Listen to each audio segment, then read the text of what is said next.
my thoughts were just racing before I started doing it. And so I was watching this other lady, she teaches about execution and actually doing the things that you want to do without feeling the guilt and the self condemnation and wanting everything to be perfect, right?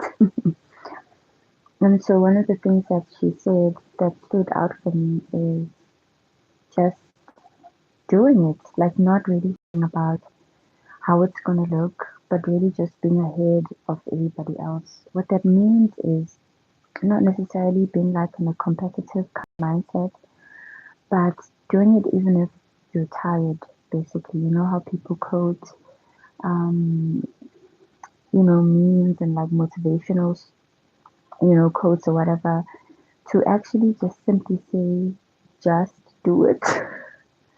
You know how Nike says just do it? It's basically that simple. You just do it because small habits stack up, and that is true. And that's why I think it's always the hardest to break like a negative habits because it's the little things that you do on a day to day basis that actually stack up every single day. Like the constant scrolling, the constant um, being wanting to be entertained, like the dopamine effect. We're actually way more addicted to our phones than we think we are, right? And really, where I'm going with this is whatever it is that we want to do. There's no rocket science really to anything. It's just you just basically just doing um, what it is that you want to do. And also one of the things that I think has been holding me back from doing the things that I want to do. It's just that nagging feeling of always wanting things to be perfect, to look a certain way. But it doesn't necessarily mean that that thing will look a certain way immediately when you start it, right?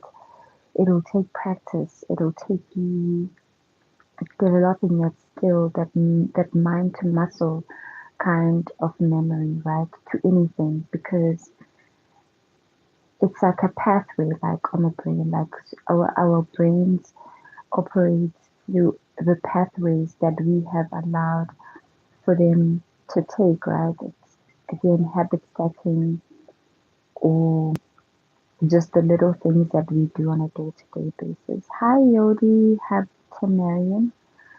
So thank you for joining me guys. But I think that's like one of my greatest downfalls is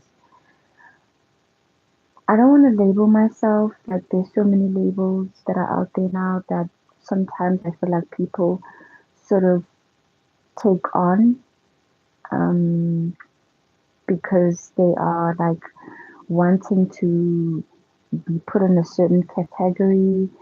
But I believe that our brains are wired differently. Like God wired each and every one of us differently, and He has a blueprint for each and every one of us, right?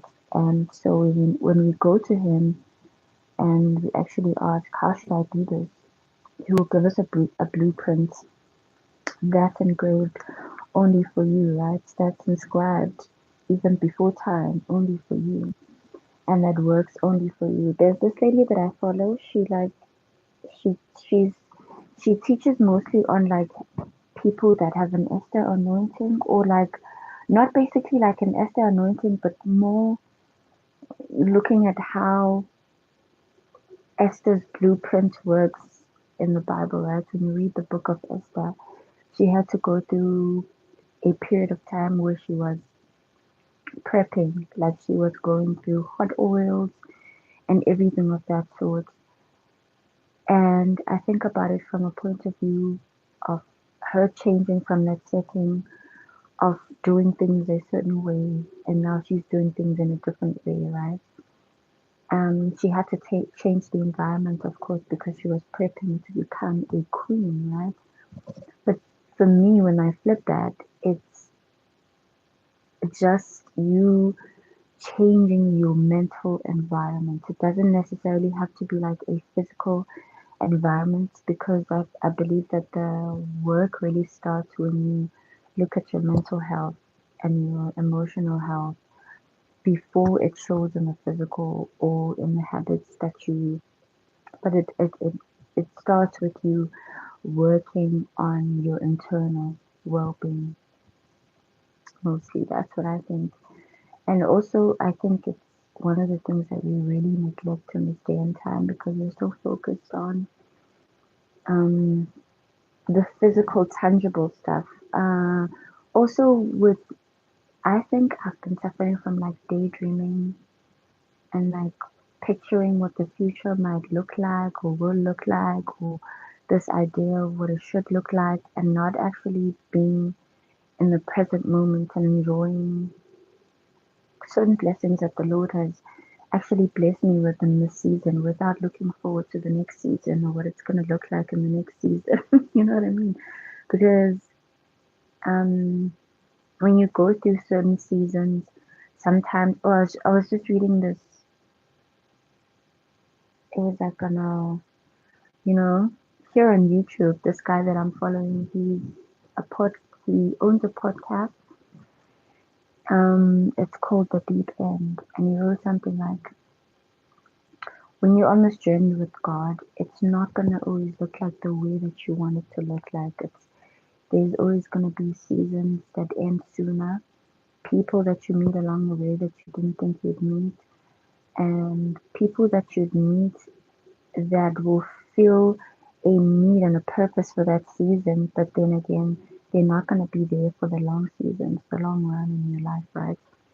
And so I feel like sometimes we struggle with that because we're so caught up in the past and what it should have looked like and what it could have been and the woulda shouldas, but really God is taking us through a season that is different now because He's pruning us, right? He's molding our character, and sometimes it's not going to look like the way that we wanted it to look, or sometimes we're going to meet people that we didn't even think would meet along the way, along the journey, right? The essence of these posts, it was in a community post, The Deep End. I forget his name. Oh my gosh, I'm so terrible. Like, I love that podcast.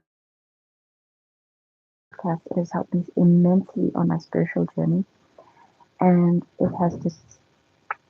it's been amazing. The people that come on that podcast are amazing, and the revelations.